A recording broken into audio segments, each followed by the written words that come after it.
Salut à tous, aujourd'hui on va parler salle de sport et musculation, on se retrouve juste après le petit générique.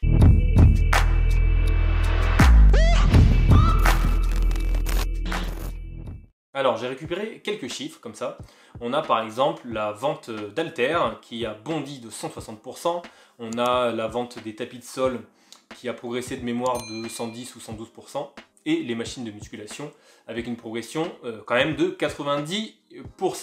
Tout ça pour dire que les gens ils commencent pas mal à s'équiper chez eux, même s'il y a énormément de ruptures de stock un petit peu partout. On a aussi le marché de la digitalisation qui a énormément progressé avec tous les sites et toutes les plateformes qui proposent du contenu vidéo. Alors ça peut être des entraînements, des programmes, des formations, etc. Et vous voyez très bien tous les lives qu'on a sur des réseaux comme Instagram par exemple. Alors est-ce que tout ça, ça peut impacter les salles de sport? Selon certains gérants que j'ai pu voir en vidéo ou que j'ai eu en contact, ou alors certains coachs qui bossent en salle de sport, pour eux, certainement qu'ils sont optimistes et qu'ils pensent que ça ne va pas du tout impacter les salles. Je pense que comme d'habitude, il y en a qui vont s'en sortir et d'autres non. Il y a forcément une partie des gens qui vont prendre l'habitude de faire de la musculation chez eux. Après, c'était déjà le cas, il y a une partie des gens qui avaient déjà un home gym ou alors qui se sont dit « Allez, c'est l'occasion de commander du matos ». Ils préfèrent s'entraîner chez eux, avoir le matos à disposition, ne pas avoir de déplacement à faire pour aller en salle, qui ont envie d'écouter leur musique par exemple tout seul et d'être dans leur bulle. Ils sont peut-être plus concentrés que s'ils s'entraînaient en salle de sport. Donc ça existe, je pense que ça a augmenté justement avec la fermeture des salles. Et après il y a tous les autres qui aiment s'entraîner en salle. Moi je sais personnellement que je me suis toujours entraîné en salle, ça me va très bien. J'aime l'ambiance, l'émulation, voir les autres s'entraîner.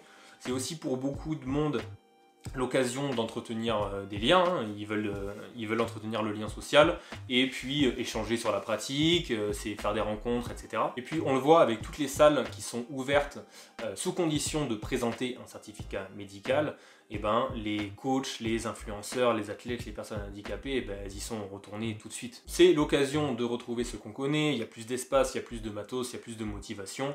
Alors forcément, ça gruge, il y a de la fraude de certificats dans tous les sens, on pouvait s'y attendre, à la fois de la part des adhérents et puis à la fois de la part des gérants qui veulent sauver leur commerce. C'est de bonne guerre je trouve, et puis c'est un premier petit pas vers la révolte, parce que vous avez dû remarquer que 2021 devrait probablement ressembler à 2020. Bon, évidemment, les salles prennent aussi le risque de fermer malheureusement. C'est vrai qu'en termes de coûts et puis surtout en termes de place nécessaire, c'est compliqué d'avoir un home gym complet. Il y a très peu de gens qui peuvent avoir une pièce dédiée pour la musculation ou qui ont un garage pour installer pas mal de matos. Ceux qui ont des petits apparts, ils n'ont pas envie d'avoir une machine pour les pecs à la place de leur canapé. Ça peut se comprendre. Et puis, ça dépend aussi de notre niveau. C'est vrai que si on est débutant, on ne va pas avoir besoin du même matériel qu'un pratiquant confirmé ou un athlète. Et désolé de vous décevoir, ce n'est pas avec des haltères de 5 kg ou 3 élastiques que vous allez transformer votre physique, même avec la meilleure motivation du monde. Donc on peut imaginer que quand les salles vont rouvrir, si tant est qu'elles rouvrent un jour, elles vont se remplir. C'est compliqué d'imaginer qu'elles se remplissent autant qu'avant. Et ensuite, sous quelles conditions vont-elles rouvrir ces salles de sport?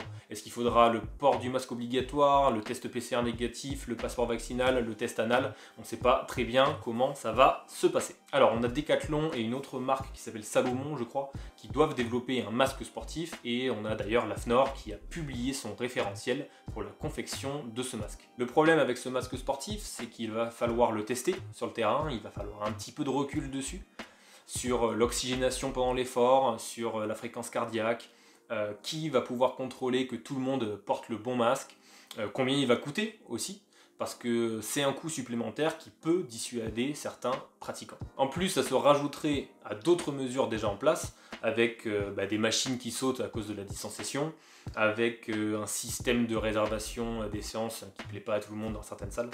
Donc à mon avis, ça va faire beaucoup pour que l'activité, en tout cas, elle reparte à 100%. Les premiers chiffres qu'on a, c'est qu'il y a environ 30 à 50% d'annulation d'abonnements en France. Donc de toute façon, plus la pandémie dure dans le temps, plus les salles vont souffrir, elles vont perdre de la trésorerie, elles vont devoir faire des prêts, les aides vont pas suffire. Et puis il y a beaucoup de coachs sportifs qui ont déposé le bilan, donc c'est un petit peu l'hécatombe sur ce secteur. Évidemment, c'est pas le seul secteur à souffrir. La restauration par exemple, ça doit pas être joli et joli. Après, il y a tous les secteurs associés, typiquement la vente de compléments alimentaires.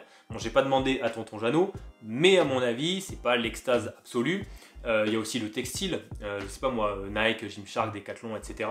qui ont dû subir une grosse chute des ventes, même si ce sont des gros groupes, donc je m'en fais pas trop pour eux parce qu'ils vont tenir, mais c'est quand même des groupes qui embauchent. Il y avait aussi des projets d'ouverture de salles qui sont soit abandonnés, soit mis en stand-by, et donc des constructeurs comme Hammer, Matrix, Technogym qui vont l'avoir dans le derrière.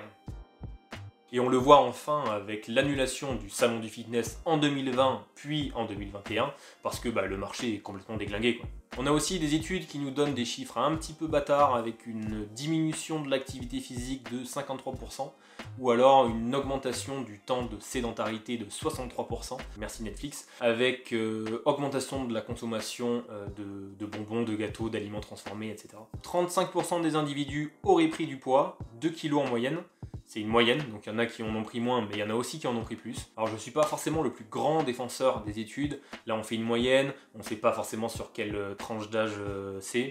Je crois que c'est en plus des chiffres qui datent de avril-mai, donc du premier confinement. Et puis ce sont des questionnaires, est-ce que les gens ont répondu honnêtement? Ça peut être sous-évalué comme surévalué, mais bon, ça nous donne à peu près un ordre d'idée. Il serait peut-être temps de considérer enfin un petit peu le sport. Je pense qu'il ne faut pas sortir de Polytechnique pour savoir que c'est bon pour la santé.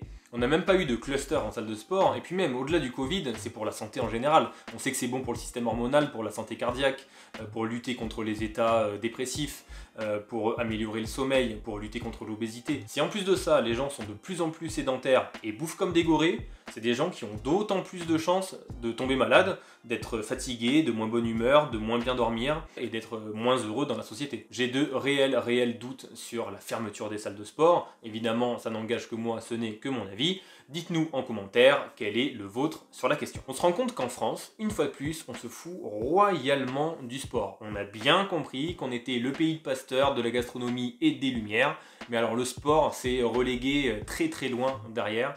Il n'y a aucun sportif qui est venu ouvrir sa gueule et défendre un petit peu le steak. Nada quoi, absent total des radars. Pourtant, pour beaucoup, c'est une activité du quotidien. C'est 3, 4, 5, parfois 6 fois par semaine. C'est bien plus qu'aller au resto ou au cinéma. Ou alors, sinon, vous avez de l'argent et vous avez le temps. Et puis au-delà d'une activité du quotidien, pour beaucoup de gens, c'est un boulot. C'est le boulot d'entrepreneur, de gérant, de coach, d'agent d'accueil, de commercial, parfois de community manager. Et puis, c'est des gens qui, du chômage partiel, peuvent se retrouver au chômage pour une économie des plus agréables. Voilà, c'était une vidéo super optimiste sur l'avenir des salles de sport et de la musculation. J'espère que le maximum tiendra le choc. En attendant, je vous laisse commenter, vous abonner et je vous dis à très vite.